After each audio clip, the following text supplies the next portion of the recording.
pagkain ni Sophie Girl. Ito pagkain ni Sophie Girl. Yan. Tapos ako, ito ulam ko. Yung sabaw akin. Sabaw lang. Ayan o. Wala ko ibang ulam. Sabaw lang. Sarap sabaw. Kasi ito, pagkain niya.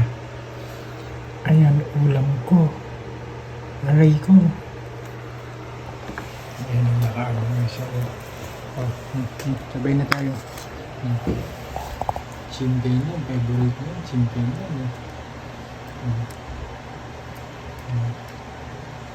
Basta chimpay, favorite niya. Ayan ang pagkain niya.